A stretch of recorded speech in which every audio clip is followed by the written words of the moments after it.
Sí. Bueno, y finalmente tenemos la diabetes. Nosotros conocemos mucho de diabetes, hemos escuchado de diabetes y sabemos qué es la diabetes. Recuerden que la diabetes es una enfermedad metabólica caracterizada por aumento de los niveles de glucosa en sangre. ¿Sí? Siguiente. Dale. Existen dos tipos de diabetes. Está la diabetes tipo 1, que se llama diabetes mellitus insulino dependiente. A ver, les explico cómo es este proceso para que podamos entender la diabetes. Nosotros acuérdense que en el páncreas tenemos unas células, ¿sí? 4 tipos de células que están unidas como en un racimo de uvas que se llama islote de Langerhans. ¿Cuáles son esas células? Alfa, beta, delta y P. Las células alfa, recuerden que producen glucagón, las células beta producen insulina, las células delta producen somatostatina y las células P producen el polipéptido pancreático. ¿Qué es eso del polipéptido pancreático? El polipéptido pancreático es una mezcla de enzimas, ¿sí? Que unas células P producirán amilasa, otras lipasa, otras tripsina, y todo eso se mezcla. ¿Cuáles son esas enzimas? Como les acabo de decir, amilasa, lipasa, tripsina, quimiotripsina, fosfolipasa, elastasas, ¿sí? Todas ellas tienen la función de degradar las grasas a nivel del duodeno para convertir en quimo en kilo. No sé si se acuerdan de esa parte. Y esa es la función digestiva del páncreas. Las otras células, alfa, beta, delta, son la función endocrina del páncreas. ¿Qué es lo que sucede o qué pasa ahí? Entonces, cuando nosotros comemos algo, todo lo que nosotros comemos, pues la harina se convierte en glucosa, el azúcar pues es glucosa, la grasa se convierte en glucosa, ¿cierto? Entonces, esa glucosa que nosotros consumimos, imaginémonos que todos ustedes son célula beta, ¿sí? Entonces llega la glucosa y estimula la célula beta. ¿Para qué? Para que esa célula beta produzca insulina, y esa insulina degrada la glucosa. O sea, nosotros comemos, por ejemplo, si después de desayunar, después de almorzar, después de comer, nos hacen una glicemia, pues los niveles de glucosa estarán, ¿qué? Altos, ¿sí? Pero si por allá a la hora nos vuelven a hacer otra glicemia, ya están normales los niveles de glicemia. ¿Por qué? Porque llegó la glucosa, estimuló las células beta, esas células beta produjeron insulina y esa insulina degradó esa glucosa que nosotros consumimos, ¿sí? Eso es lo que normalmente ocurre en nuestro cuerpo. Ahora, ¿qué pasa en los pacientes con diabetes tipo 1? O sea, la diabetes mellitus insulino dependiente. Se destruyen las células beta. Entonces pregunto, ¿cómo estará la producción de insulina en esos pacientes que se les destruye la célula beta? Estará baja. ¿Por qué? Porque va a haber pérdida de células beta. Entonces la cantidad de insulina que se va a producir va a ser baja. Y esa cantidad baja no alcanza a metabolizar toda la glucosa que el paciente consumió. Voy a poner un ejemplo numérico. El paciente produce 100 unidades de insulina. Pues esas 100 unidades de insulina van a metabolizar 100 gramos de insulina. Pero ahora el paciente solamente produce 50. Esas 50 solamente van a metabolizar, ¿qué? 50 gramos de insulina. ¿Y los otros 50 qué? ¿Qué va a pasar con los otros 50? Pues se van a acumular en sangre. Y ese es un efecto de depósito. Entonces, 50 miligramos de glucosa al desayuno, otros 50 al almuerzo, 50 a la comida, mañana, pasado mañana. ¿Qué trae como consecuencia eso? Que en un momento determinado ya los niveles de glucosa del paciente, ¿cómo van a estar? Altos. Y eso es lo que es diabetes. Profe, o sea que cuando su merced dice que se le disminuye la insulina, ahí es cuando se les aplica la inyección. En estos pacientes el nombre me dice insulino dependiente, o sea que el tratamiento es ¿con qué? Insulina. Con insulina. Le estoy poniendo al paciente la insulina que él no está produciendo. ¿Por qué? Porque las células beta se están muriendo. ¿Sí? Muy bien. Siguiente. Bueno, este tipo de diabetes es la llamada diabetes juvenil. No quiero decir con ello que solamente la diabetes juvenil se produzca o se presente en los jóvenes. No, porque en los viejitos también puede dar diabetes juvenil, sino que cuando a un joven le da diabetes, le da este tipo de diabetes. La tipo 1. Siguiente. Tenemos ahora la diabetes tipo 2, que se llama diabetes mellitus no insulino dependiente. O sea que en el tratamiento de ellos yo no le doy insulina, sino que le doy hipoglicemiantes orales. ¿Qué es lo que está sucediendo en estos pacientes? En ellos no se mueren las células beta, no. ¿Qué pasa? ¿Cuál era el estímulo para que la célula beta produjera insulina? ¿Cuál era el estímulo? ¿La qué? La glucosa. La glucosa llegaba y estimulaba a la célula beta y la célula beta en respuesta producía insulina. En estos pacientes, ¿qué pasa? ¿Qué sucede? Que la célula beta produce una insulina que la glucosa es resistente a esa insulina. Es decir, cuando llega la glucosa a estimular la célula beta no reconoce a la glucosa como el estímulo para que yo produzca insulina. La célula beta dice, ¿y esta quién es que me está estimulando? Yo no la conozco. Y entonces no voy a producir insulina. Eso es lo que está pasando en la diabetes tipo 2. ¿Sí? Entonces en ellos no le voy a aplicar insulina, sino que les voy a aplicar ¿qué? Algo que estimule para que lo que era resistente ahora se vuelva ¿qué? Sensible. ¿Sí? Entonces la célula beta era resistente al estímulo, ahora con el medicamento la célula beta se vuelve ¿qué? Sensible, se vuelve como al principio. ¿Sí? Entonces cuando llegue la glucosa, ya la célula beta está sensible, reconoce a la glucosa como estímulo, ¿y cuál va a ser la respuesta de la célula beta? Insulina. Producir la insulina. ¿Sí? Eso es lo que se hace en la diabetes tipo 2. La diabetes tipo 2 es la que tiene factor hereditario. Recuerden que se hereda la predisposición, más no se hereda la enfermedad como tal, ¿no? Siguiente. Vámonos, siguiente. ¿Es lo que estaba hablando? No, anterior. Ahora, las manifestaciones clínicas, ¿por qué se producen? ¿A qué se debe? Bueno, los primeros síntomas se deben pues, a lo que es la enfermedad, a una alteración, a un trastorno del metabolismo de la glucosa. Eso es lo primero que sucede. Luego, ¿qué sucede si la enfermedad sigue avanzando? Hay un exceso de movilización de grasas. Acuérdense que yo les decía hace un ratico, a través de las harinas se produce glucosa. ¿A través de las qué? Grasas se producen glucosa. ¿Alguien recuerda cuál es la enzima que me forma glucosa a partir de las grasas?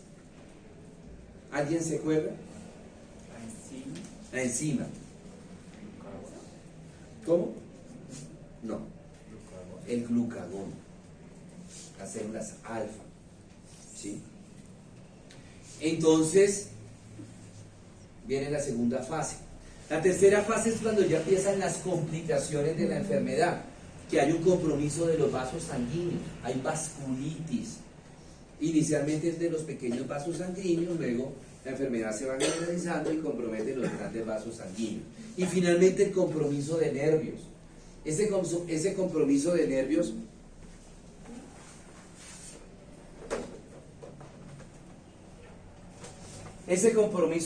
puede ser mononeuropatía, o sea, el compromiso de un nervio, ¿sí?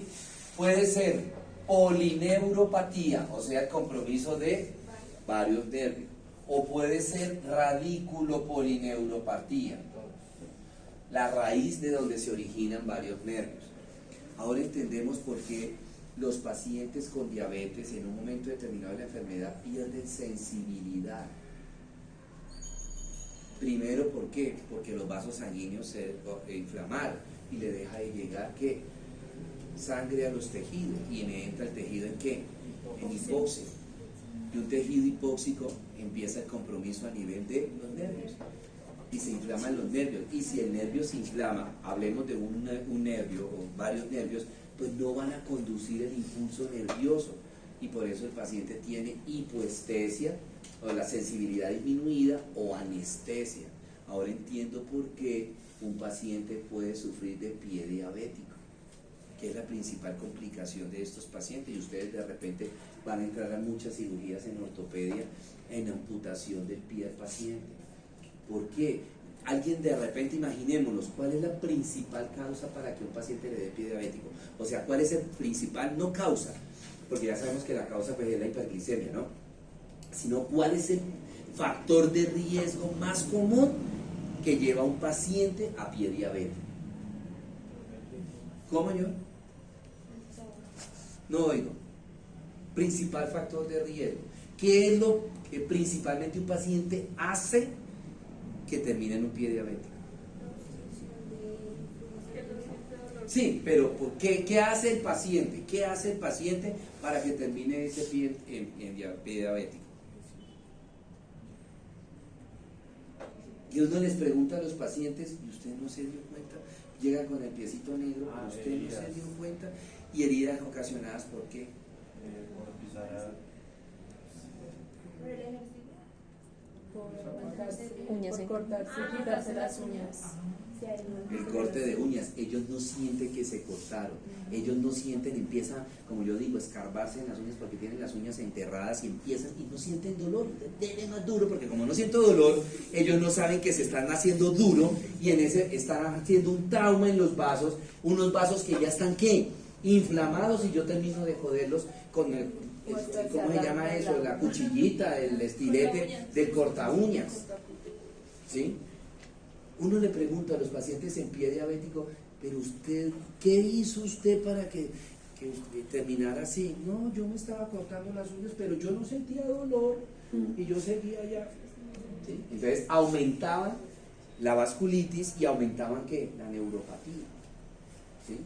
Y en ellos ocurre todo es por eso. ¿Sí? Por eso terminan y nada, o sea, ahí sí me parece mucho que es la parte como descuido del paciente. ¿Cómo es posible que yo no me doy cuenta que el piecito o el dedito, primero el dedito, ¿no? Se me está poniendo azulito? Y llegan con los pies negros, ya necrosados, o sea, toca amputar, ¿sí? Entonces es como descuido del paciente. Bueno, siguiente. Los síntomas, la triada. Lo característico, hay una triada característica de síntomas de la diabetes que es la triada de las P. Polidipsia, polifagia, poliuria. Polidipsia, sed. Polifagia, hambre. Poliuria, orinadera. ¿Sí? Ya pues los otros síntomas que tiene el paciente pues son síntomas inespecíficos, ¿no? Siguiente. El diagnóstico, la prueba reina es la glicemia basal, o sea la glicemia en ayunas, ¿cierto? La glicemia preprandial. Preprandial, la palabra prandial significa ingesta de comida, entonces pre es antes de la ingesta de comida, o sea el paciente en ayunas. Hay otras pruebas que podemos hacer tanto para hiperglicemia como para hipoglicemia y es la glicemia pre y post, de repente ustedes la han escuchado. Esa glicemia pre y post se puede hacer con comida o se puede hacer con carga. Particularmente no me gusta que la hagan con comida a los pacientes. ¿Por qué? Porque en el laboratorio le dicen vaya, coma y échale azúcar al jugo, ¿sí? Pero por ejemplo, yo no acostumbro a tomar los jugos, los tintos y nada con azúcar. Entonces si me dicen échenle azúcar, yo le echo un poquito. Ay, le echa azúcar, poquita, pero le eché azúcar. Esa carga de azúcar que le acabo de echar no es lo suficientemente alta para generarme un metabolismo. Entonces pueden generarse muchos falsos negativos. Entonces prefiero siempre, yo digo con carga. ¿Qué significa con carga? El paciente llega, le toman la primera la glicemia basal, el paciente llega en ayunas y luego le preparan un sobrecito, le preparan en agua un sobrecito como de color naranja, ¿sí? Que es re dulce, mi mamá. Son 75 gramos de glucosa, pero glucosa concentrada, ¿sí? Entonces es muy dulce. Ahí sí no hay piel. O sea, el resultado es súper fiel. ¿Por qué? Porque es una cantidad exacta de glucosa, ¿sí? Entonces, esa es la glicemia pre y post.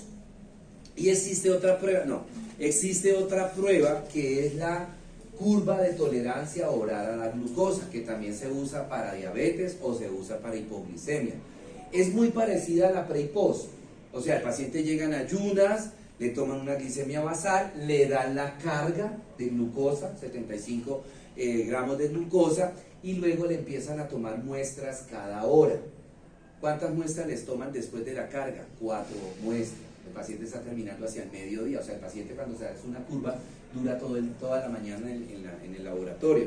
¿Por qué? Porque, por ejemplo, pongamos el ejemplo que le tomaron la glicemia pre a las 7, le dieron la carga, por ahí a las 8 le están tomando la primera muestra, y son 4 muestras, a las 8, a las 9, a las 10, a las 11, ¿sí? Entonces dura toda la mañana, ¿correcto?